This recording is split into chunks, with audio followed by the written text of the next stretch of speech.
Hi guys, welcome back to another FTC Incremental 5773 Crash Course videos. Last time we talked about engineering and really what it is, exploring possibilities. Today we're going to specifically talk about robotics. That's exactly what our robotics team does, FTC Incremental, right? So we'll first start off with what is really robotics, right, in the real world. So what is actually robotics? It's a part of engineering and science. If you remember, I mentioned robotics as a sub-branch within engineering. And it's really just a creation and building of robots. And by robots, you can really consider it as any machine that is able to execute a task in the place of a human effectively and more efficiently.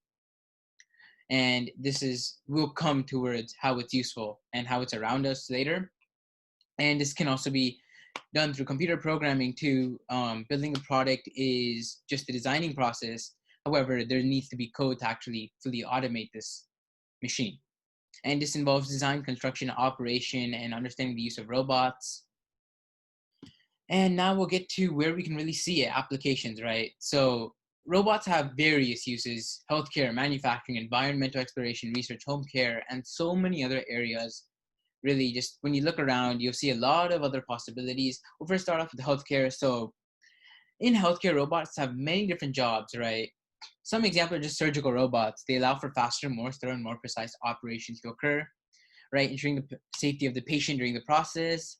Robots, accuracy, precision, these are all very important elements that are not all the time persistent with humans. And robots as a machine that's accurately and precisely CADed and designed and coded for the specific purpose can do much more. General hospital robots perform jobs that might normally be assigned to nurses to help alleviate some of the workload nurses face. Right, there's several robots that distribute food on food trays, right? There's robots that can mop the floor, keep the place clean. These are all simple technology forms that you guys see around you guys, which are another form of robotics. And nanorobots, these are just allow for ultra precise delivering of drugs or other necessities to areas of the body. Literally inside your body, it's towards that extent towards robotics and has really progressed in our modern day.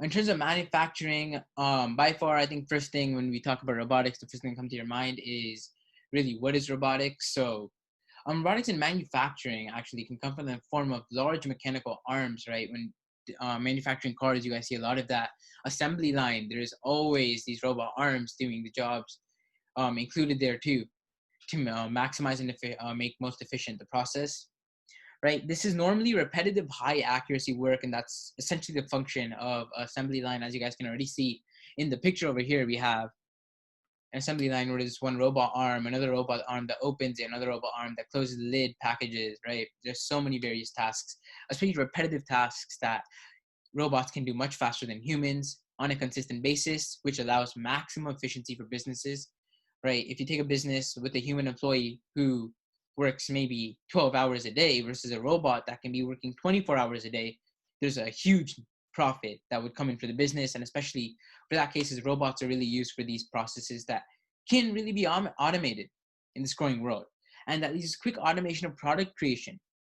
Robots, as I mentioned before, have immense accuracy and precision in terms of designing other stuff, designing products or putting together other products, and they can create identical products at extreme speeds, as everything is really in the code and design of the robot towards how it moves and the speed at which it achieves its tasks.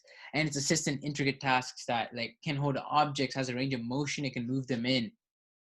It can automate most of human tasks that would be repetitive, high accuracy work, and thus it makes it great for businesses to make more profit and actually save more money in long term.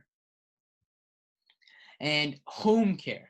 So although robots may seem expensive, they have many in-home uses, such as robotics assistants. Robots can be used to assist you while at your house, especially for elderly or in need of frequent care. It can, for example, get your water bottle, give it to you, right? You can use object detection. There's so many various features that come with these robots in the modern age, and there's so many functions you can use them for, especially assist for elderly, right? People who have babies and need to take care. There's definitely robots out there who can play lullabies, all that stuff. You have your companion robots, as I just mentioned right here. So these robots really can help you, cheer you up if you're feeling down, even help you around the house, hit up this conversation with you guys, right? These are forms of robots. Household maintenance. You go to your friend's house, you see that robot just vacuuming the floor. You got it. Household maintenance robots here. These just clean your house and help you with your chores, right? You can see the robot on the right here, the picture. This is exactly how it would look like. And environmental exploration and research. So robots can simply go places humans can't, giving them major advantages in scientific research. Science requires deep understanding, which involves taking deep risks, which at times is not possible for humans.